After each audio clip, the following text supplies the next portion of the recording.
ഈ പടത്തിൻ്റെ ഓപ്പണിംഗ് സീനിൽ ഒരു ഡയലോഗ് ഉണ്ട്. അതായത് ലൈഫിൽ രണ്ട് വഴിയാണുള്ളത്. ഒന്നില്ലെങ്കിൽ സ്വർഗത്തിന് വേണ്ടി മുട്ടിപ്പായി പ്രാർത്ഥിക്കാം, ഇല്ലെങ്കിൽ ആ ഉള്ള നരകത്തിൽ രാജാവായി ജീവിക്കാം. ഈ പടത്തിൽ പറയുന്ന കഥയും അല്ലെങ്കിൽ കഥ പറയുന്ന രീതിയും അത് തന്നെയാണ് പറഞ്ഞു വെക്കണം. അപ്പോൾ 1999 ചെന്നൈയിൽ ജയിലിൽ നടന്ന ഒരു കലാപമായിട്ട് റിലേറ്റഡ് ആണ് ഈ പടത്തിൻ്റെ സ്റ്റോറി. അപ്പോൾ ആ ഒരു കലാപത്തിൽ ഒരുപാട് ജയിൽ പുള്ളികളും പോലീസുകാരൊക്കെ മരണപ്പെട്ടിരുന്നു. അപ്പോൾ അത് ബേസ് ചെയ്ത് റിയൽ ഇൻസിഡൻ്റ് ആയിട്ട് മാക്സിമം ഒത്തുപോകുന്ന രീതിയിലാണ് ഇതിൻ്റെ കഥയും പറഞ്ഞിരിക്കുന്നത്. നമ്മൾ പറയും ഹോപ്പ്, ലൈഫിൽ ഹോപ്പ് ഉണ്ടെങ്കിൽ ജീവിക്കാൻ പറ്റുള്ളൂ എന്ന് പറയും. പക്ഷെ ആ ഹോപ്പ് ജയിലിൽ എത്രത്തോളം ഡേഞ്ചറാണെന്നുള്ളത് ഈ പടത്തിൽ കാണിക്കുന്നുണ്ട്. ആ ഒരു ഹോപ്പിനെ എങ്ങനെയൊക്കെ മാനിപ്പുലേറ്റ് ചെയ്യാൻ പറ്റും, ആ ഹോപ്പ് കൊണ്ട് എന്തെല്ലാം സംഭവിക്കും എന്നുള്ളത് ഈ കഥയിൽ പറയുന്നുണ്ട്.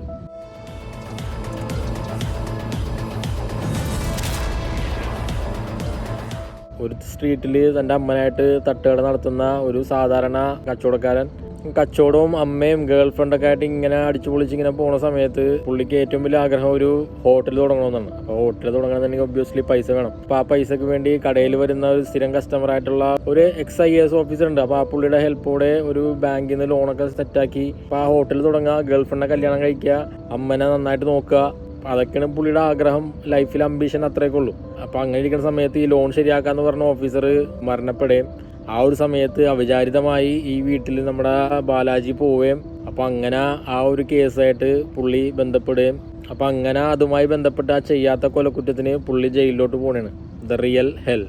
അവിടെയാണ് നമ്മുടെ സെൽവരാഘവനും ഹക്കീം ഷാവും ഷറഫുദ്ദീനും കരുണാസും ഇവരൊക്കെ ഉള്ളത്.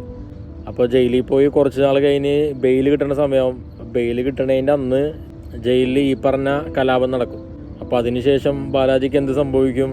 ബാലാജിക്ക് ബെയിൽ കിട്ടുമോ, ഇന്നസെൻസ് പ്രൂവ് ആവോ, അല്ലെങ്കിൽ ഈ ജയിലിൽ പോയി ആ കലാപം നടക്കണവരെയും ബാലാജിക്ക് എന്താണ് സംഭവിച്ചത്?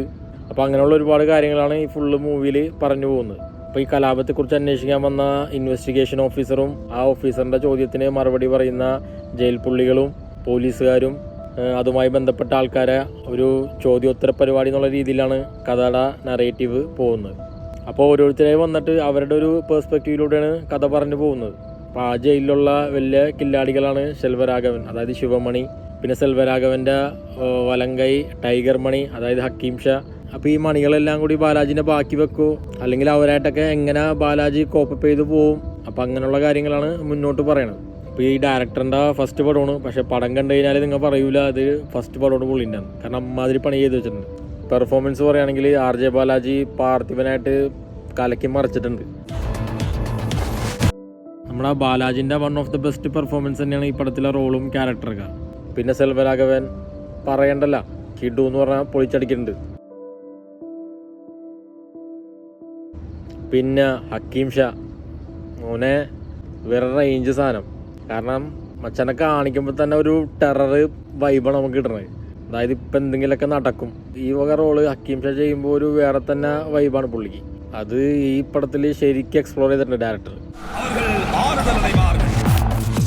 ഒരു ടെറർ പരിപാടി. പിന്നെ ഷറഫുദ്ദീൻ ഫസ്റ്റ് തമിഴ് പടമാണ്. അപ്പോൾ പുള്ളിക്ക് എനിക്ക് തോന്നുന്നത് ആ ലാംഗ്വേജിൻ്റെ ഒരു പ്രശ്നമുണ്ടെന്ന് തോന്നുന്നത്. അപ്പോൾ അതുകൊണ്ട് അങ്ങോട്ട് മൊത്തത്തിൽ അങ്ങോട്ട് എക്സ്പ്രസീവ് ആകാൻ പറ്റുന്നില്ല. അപ്പോൾ പല സീൻസിലും പുള്ളിനെ തന്നെ ഇങ്ങനെ കൺട്രോൾ ചെയ്ത് ഇങ്ങനെ പിടിച്ചഭിനയിക്കുന്ന പോലത്തെ ഒരു ഫീൽ ചെയ്ത് അടിപൊളി റോളാണ്. ആള് നന്നായിട്ട് ചെയ്തു വെച്ചിട്ടുണ്ട്. പക്ഷെ എന്നാലും എവിടെയൊക്കെ ഒരു സ്പെല്ലിംഗ് മിസ്റ്റേക്ക് തോന്നണ പോലത്തെ ഒരു പിടിച്ചുള്ള ഒരു ആക്ടിങ് പോലെ തോന്നി എനിക്ക്. ഒരു ലാംഗ്വേജിൻ്റെ പ്രോബ്ലം കൊണ്ടാണെന്ന് തോന്നുന്നത്. മലയാളത്തിൽ പുള്ളി ക്യാരക്ടറും ഡയലോഗൊക്കെ കൈകാര്യം ചെയ്യുന്ന പോലത്തെ ഒരു ഫ്രീ ആയിട്ട് അല്ലെങ്കിൽ ഒരു നാച്ചുറൽ ആയിട്ട് രീതിയിൽ തോന്നുന്നില്ല. ഒരു കൺട്രോൾ ചെയ്ത് ഇങ്ങനെ സ്ട്രഗിൾ ചെയ്യുന്ന പോലത്തെ ഒരു ഫീൽ ചെയ്ത് എനിക്ക്. പിന്നെ കട്ടബൊമ്മനായിട്ട് വരുന്ന കരുണാസ് പുള്ളി നന്നായിട്ട് ചെയ്തിട്ടുണ്ട്. പിന്നെ സാനിയ വലിയ ഇമ്പോർട്ടൻ്റ് ആയിട്ടുള്ള റോളൊന്നും അല്ലെങ്കിലും ബട്ട് ഓക്കെ, പുള്ളിക്കാരത്തിക്ക് കൊടുത്തത് എന്തായാലും ചെയ്തിട്ടുണ്ട് നന്നായിട്ട്. പിന്നെ അമ്മ ക്യാരക്ടർ കൊള്ളാം. പിന്നെ ഇൻവെസ്റ്റിഗേഷൻ ചെയ്യാൻ വരുന്നൊരു ഓഫീസറുണ്ട് നടരാജൻ, പുള്ളിയൊക്കെ പെഷക ആക്ടറാണ്, അതിനകത്ത് സംശയമൊന്നുമില്ല. പിന്നെ ഏറ്റവും ഒരു വെറുപ്പിക്കാനായിട്ട് തോന്നിയെന്ന് പറഞ്ഞു കഴിഞ്ഞാൽ ക്യാരക്ടറിന് ഒരു പ്രത്യേകത വേണമെന്നുള്ള രീതിയിൽ വേണ്ടിയിട്ട് ഒരു പുള്ളിക്ക് അസിഡിറ്റി അല്ലെങ്കിൽ നെഞ്ചരിച്ചിൽ പോലത്തെ ഒരു സംഭവം കാണിക്കുന്നുണ്ട്. ഹാർട്ട് ബേൺ എന്നുള്ള രീതിയിൽ ഇടക്കിടക്ക് കാണിക്കുന്നത് അത് ഇത്തിരി ഓവർ എന്നുള്ള രീതിയിൽ എനിക്ക് തോന്നി. അതിങ്ങനെ പേർപ്പസ്ഫുള്ളി ഇടയിലിടയിൽ ഇങ്ങനെ വരുമ്പോൾ കാണാനൊരു ഓഡ് ഫീലിംഗ് ആയിരുന്നു. അങ്ങനെ ഒരുപാട് ആക്ടേഴ്സ് വരുന്നുണ്ട് ചെറുതും വലുതൊക്കെ ആയിട്ട്. കാരണം ജയിലല്ലേ, വലിയൊരു സെറ്റപ്പാണ്. അപ്പോൾ എല്ലാവരും അത്യാവശ്യം നല്ല രീതിയിൽ തന്നെ ചെയ്തിട്ടുണ്ട് കൊടുത്ത റോളൊക്കെ. പിന്നെ എടുത്തു പറയേണ്ട ഒരു ആഫ്രിക്കൻ ഉണ്ട് ഇതിനകത്ത്, പുള്ളിയുടെ ക്യാരക്ടറും കൊള്ള റോളും നന്നായിട്ട് ചെയ്തിട്ടുണ്ട് പുള്ളി. പിന്നെ എടുത്ത് പറയേണ്ട കാര്യം എന്ന് പറഞ്ഞാൽ ഇതിൻ്റെ എഡിറ്റിംഗ് സ്റ്റൈലാണ്. ക്യാമറ വർക്കും അതെ, എഡിറ്റിംഗ് സ്റ്റൈലും അതെ. പൊളി എന്ന് പറഞ്ഞാൽ പൊളി സാധനം.